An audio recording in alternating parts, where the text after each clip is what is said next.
السلام علیکم ورحمۃ اللہ وبرکاتہ۔ ذرا ایک لمحے کے لیے اپنی زندگی پر نظر ڈالیں۔ کیا کبھی ایسا ہوا ہے کہ آپ نے کسی کا بھلا کیا مگر بدلے میں دھوکہ ملا؟ کیا کبھی آپ بے قصور تھے مگر الزام آپ پر لگا دیا گیا؟ کیا کبھی آپ نے رات بھر رو رو کر اللہ سے دعا کی لیکن ایسا لگا جیسے کوئی سننے والا ہی نہیں؟ اگر ہاں تو آج کا یہ بیان صرف آپ کے لیے ہے۔ آج میں آپ سے ایک ایسی حقیقت بیان کرنے والی ہوں جو ٹوٹے ہوئے دلوں کو جوڑ دیتی ہے، مایوس انسان کو امید دے دیتی ہے اور آنسوؤں کو عبادت بنا دیتی ہے۔ پیارے معزز سامعین، یاد رکھیں، رونا منع نہیں ہے لیکن اللہ سے مایوس ہونا منع ہے۔ قرآن ہمیں بار بار یہ احساس دلاتا ہے کہ اللہ اپنے بندوں کے ہر حال سے باخبر ہے۔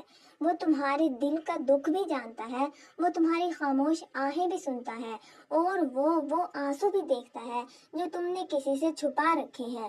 لوگ تمہیں چھوڑ سکتے ہیں، رشتے بدل سکتے ہیں، دوست دھوکہ دے سکتے ہیں، لیکن ایک ذات ایسی ہے جو کبھی اپنے بندے کا ساتھ نہیں چھوڑتی، اور وہ اللہ کی ذات ہے جس کے سامنے نہ کوئی سفارش کی ضرورت ہوتی ہے اور نہ ہی اپنی تکلیف ثابت کرنے کی۔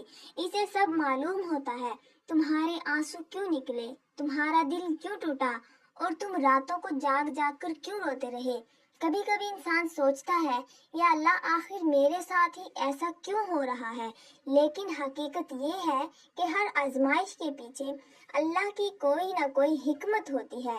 ہو سکتا ہے جس چیز کو تم مصیبت سمجھ رہے ہو وہی تمہارے لیے جنت کا راستہ بن رہی ہو۔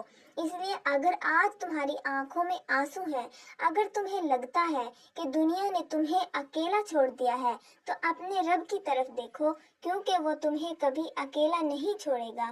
یاد رکھو، رونا مت، اللہ سب دیکھ رہا ہے، اور جب اللہ دیکھ رہا ہو تو پھر انصاف بھی وہی کرے گا، اور اس کا انصاف دنیا کے ہر انصاف سے بہتر ہوتا ہے۔ اگر آج آپ پر ظلم ہو رہا ہے، اگر آپ بے قصور ہو کر بھی بدنام کیے جا رہے ہیں، تو یہ ویڈیو آخر تک ضرور دیکھیں، کیونکہ آج میں آپ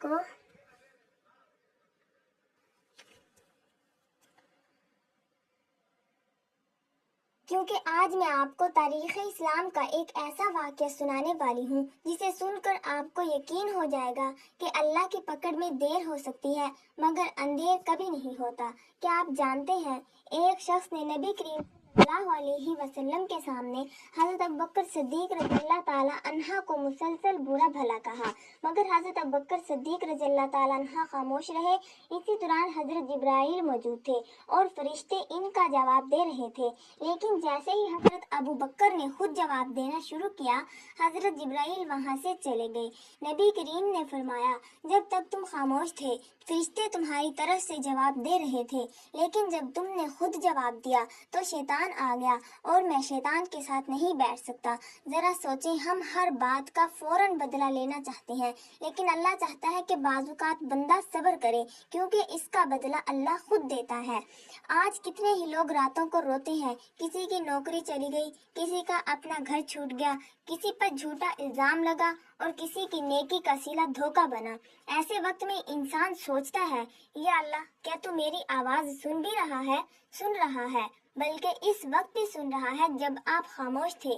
قرآن میں اللہ تعالیٰ فرماتا ہے کہ وہ دلوں کے راز تک جانتا ہے۔ اس لیے اگر آج کوئی آپ کے ساتھ زیادتی کر رہا ہے تو یاد رکھیں، ظالم کی طاقت وقتی ہوتی ہے، لیکن اللہ کا انصاف ہمیشہ کے لیے ہوتا ہے۔